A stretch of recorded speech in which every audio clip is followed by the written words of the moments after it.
Daghan kitag mga buluhaton dinhis kalibutan matag adlaw, lain-lain lay atong nabisihan, ngay nabisi og trabaho sa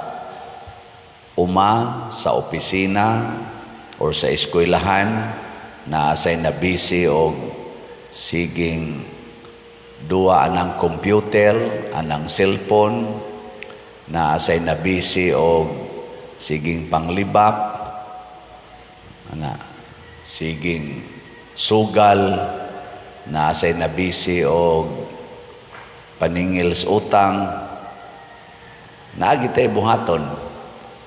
Pero ang buluhaton gyud nga makaayo sa atong kinabuhi, nga di gyud mo resulta og kagubot, kana gyung magtuman ta unsay ipabuhat sa Ginoo nato.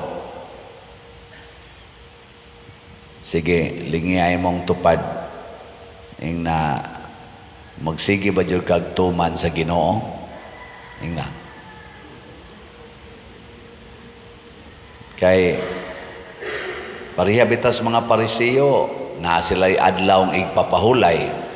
Wa gitay buhaton ha, wa gitay buhaton.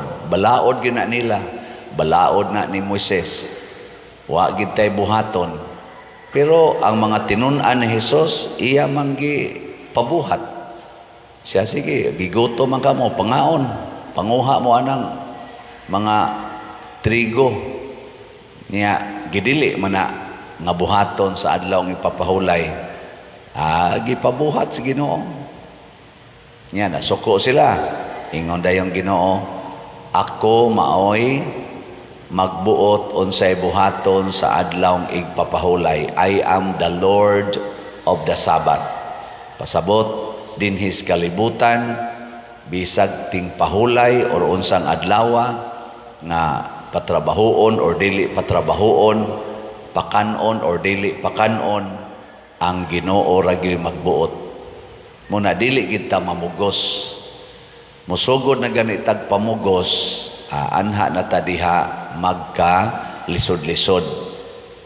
Mao na kining kagubot ron sa atong kalibutan tungod kay nagkanya-kanya na lang tagbuhat nga wa na mag-agad sa Ginoo. Mangural ko sa akong balay, ing kaagianan man as imong silingan, wa ko'y labot og asa sila agi, basta kuralon ko ni kay ako ning yuta. Lingiyay mong tupad, inawa ka ng oral sa agianan sa imong silingan. Okay ra, yano ra mo agi imong silingan sa inyo.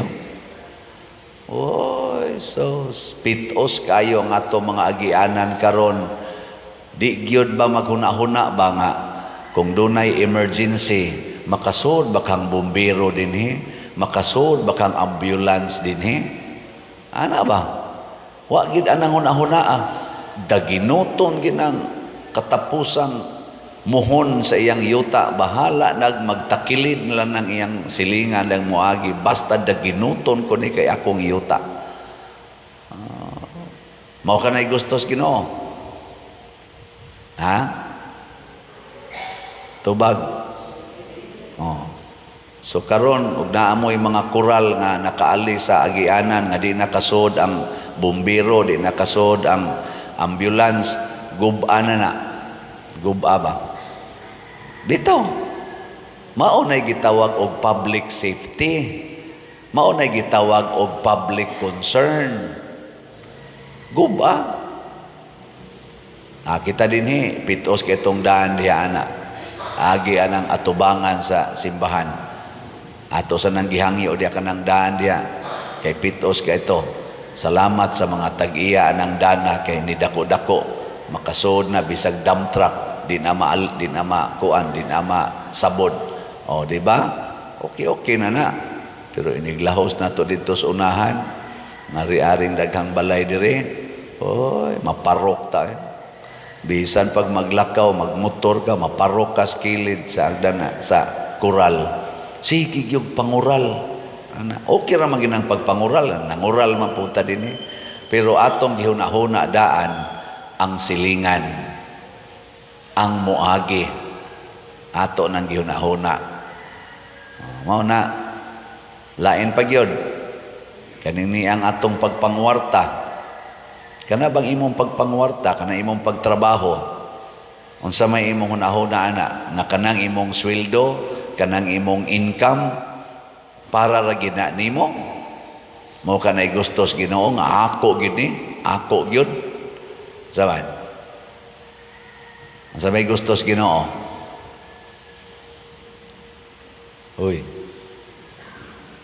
Ang gustos Ginoo nga mo trabaho tag maayo para ialagad sa atong isig katao. Pasabot og naatay income ato ginang hunahunaon ang atong mga silingan nga way income. Bahinan gid na sila. Munang niingos Kristo, unsay inyong gibuhat sa labing ubos, mo na inyong gibuhat na rinako. Simple ana ang pagkasultihan. Nyaron kung ikaw, sweldo nimo, nga naakay daghang silingan, nga nag-standby lang, wa gyud mga trabaho, sige laglingkod, unsa may imong buhaton na palitan na nimo pagkaon, kada nimo sweldo, imong palitan, bahina na nimo sila. Nya, okay na ninyo? Dili? Maingon ka, musamot na silang katapulan pa der, musamot na silang standby, kay ato naman lang buhion, testing ilang. Ayaw sa pagsigig analyze diha, kay kanang ato manggong analysis, kini bang ato bang hunahuna, o kasagaran sayop. Kana bitang maghunahuna ka nga, mo abroad ko, kay para nis kaayuhan sa akong pamilya. Ang resulta, nagumba man ang pamilya, kay ang nahibilin diri, nangabit man, nga ikaw sang ni abroad, nangabit man sad, bungkag man ang pamilya. Di ba? Ako gining pangitaag kwarta akong mga anak aron sa ilang kaugmaon, unsa gutay kaugmaong naadik naman hinuon sa computer o sa cellphone o kanang duwa sa computer, din amang na managad hinuon ninyo, kay gasigi na malagduwa ng computer, blanco naman kaayo. Og dadon din sa simbahan, matug naman lang sad, kay adto ra man makamata, inigduwa na sad anang computer. Wa na maigos timing oy. Di ba? O kasagaran ba og dili kita guided sa Ginoo? Ang atong mga buhat kasagaran sayop. Magsulob ko aning siksi kayo ko aron ang akong bana dili mangitaglain na gibuwagan na Ginoon. Ay, wadi ay, kadaghan na dia mga siksi, mga gwapa pa kayo, gibiyaas ba na, eh? Ay lang ko nyug ilara.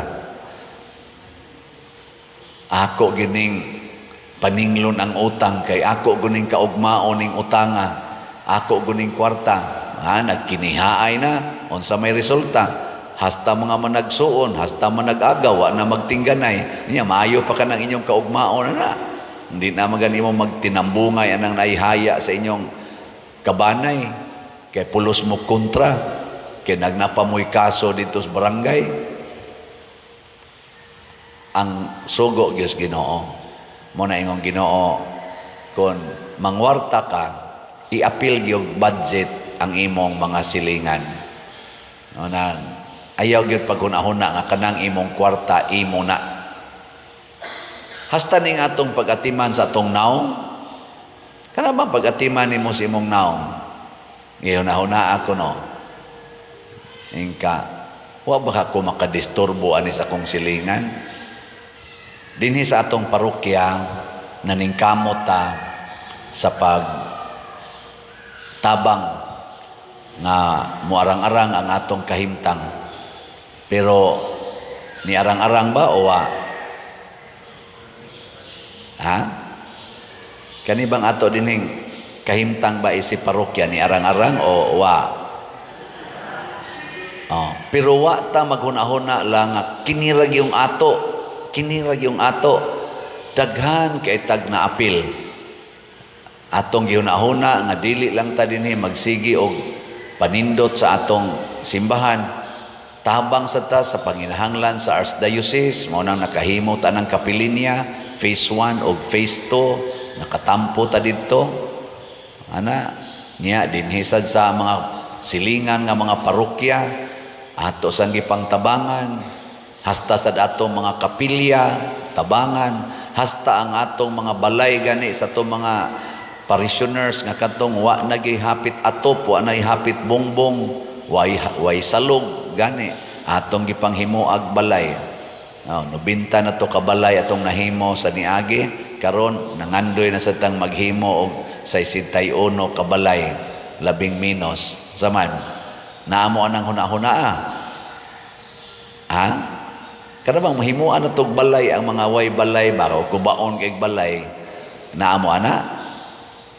Wa ako anang hunahuna nya mukuyog mo dili. Sige, palit mo slot. Kaning atong CTU ko ana siya tag 100 pesos ra na per slot. Sa pagkakaron unsa na ni atong halin aning CTU niabot nag 2,415 atong halin, napay 67,585 ka slots nga available. O niya tag 100 pesos napa ni siya 61 slot challenge kay 61 years old naman ko pohon November 24, tag 6,100 kadawat na sa tag 9 ka 61 challenge. Atong pakpakan nato ang namalit ani nya kanang atong kumbinto para ginas haom sa atong panginahanglan dinhi, na natay lugar nga kamitingan, natay mga guest rooms, natay mga activity center. Nindot kay na atong kumbinto diha, standard kay na ang iyang pagkahimo nya, napatay bayronon ang ato na sang hunahunaon ang atong mga contractors. Human-human na nilag trabaho pero wala pa nato sila mabayre. Maglisod na yung taong uban. Ikog ba yata? Kaya naman diya na invest ang ilang kwarta. So ang atong halin diha sa atong slot sa SBF DAG niabot nag 37,519 ka slots, napay 22,481 ka slots nga available, tag 500 pesos per slot. Nya naasad ni siya 16 slot challenge nga tag 8,000 per challenge. Niabot na sa 218 ang atong nadawat nga 16 slot challenge. Ang ato na sang pakpakan sila. Salamat kaayo ha. Padayon lang tag kita ba? Kita nga naghuna-huna, nagtuman sa huna-huna sa Ginoo. Ato yung huna-hunaon nga, uy, di sa ko mupalit ani karon. Ani akong gustong paliton, di sa kumo snacks karon. Pwede man gani, moingon ta nga kining duhan ako kakaunan, di lang sa kumukaon kay haron kining 500 pesos nga magasto nako, ipalit ko lang usa nig slot. Ano ba mo antos ta ba? Haron nga atong ipalit og slot, haron mahurot dayon ni siya. Para unsa man ang atong mga contractors nga mi human sa ilang trabaho or hapit na mahuman ang tanang trabaho, wa pa mabayre. Ingka unsa may obligasyon ako pa dir nga mobayad ko diyang inyo manang project ni sa simbahan, kitang tanan kauban sa usa ka simbahan. Kamong tanan nga naminaw ani akong humili, nagsunod nako, kauban ta niining usa ka simbahan, ug di ta katugot nga kita ra maoy mahayahay ang atong kauban diha sa simbahan nga nakatabang sa labi na gyud kay nakatabang nato atong mga contractors magkalisod-lisod. Mo nang ako magsigi kog pahinomdom ninyo. Ako sige sa kog palit og slot ana no. Nya nasa tay DSAP investment slot para sa atong Columbari. Niya uminto na sa nakadawat na sa tag duha ka slots, niabot nag 206 ka slots atong nadawat, tag 500,000 ni siya with 25% interest per annum. Ato gyapong pakpakan ang namalit na atong disap. Praise the Lord. Mga igsoon, sa unang pagbasa niingon si San Pablo, nahimo ming inyong sulugoon aron mahayahay ang inyong kinabuhi. Kami maoy nagantos aron dili mo magantos. Kami maoy gidaog-daog apan wa mi mo reklamo. Bisan pag patyon mi dili mi mo reklamo. Nganuman kay si San Pablo ug ang mga kauban hasta mga santos, apil na ni San Vicente Ferrer, San Pedro Calungsod ug si Lorenzo Ruiz ug ubang mga santos nagsunod sa batasan ug sa mga pamaagi ni Kristo. Bahala nag ako'y magantos basta kamo mahayahay. Bahala nag ako'y mahimong kabos basta kamo maarang-arang inyong kahimtang. Maunay huna-huna nga Diyos nun. Pero magsigi tag-ingon, ako gyud hayahay, bahala na kung sa dangatan ninyo, musangko taning gubat karon nga way hunong, siging gubat, siging pinatyanay, kining kagubot sa atong mga politicians dinhi sa atong nasod, gikas pagsugod sa eleksyon, hangtod na lang nagdaog ng eleksyon, hangtod karon gubot kaayo, gubot. Maunay resulta sa mga huna-huna nga tawhanon. Magsigig away, magsigi og sinikmatay hangtod mga matay. Sige, katapusan nga lingi sa imong tupad. Lingi ba? Lingi ing na musugot na kong himuon imong sulugoon, sugod karon. Kaya na imo na kong sulugoon. Ana ha? Kanang wa mo lingi, gaduda pataana.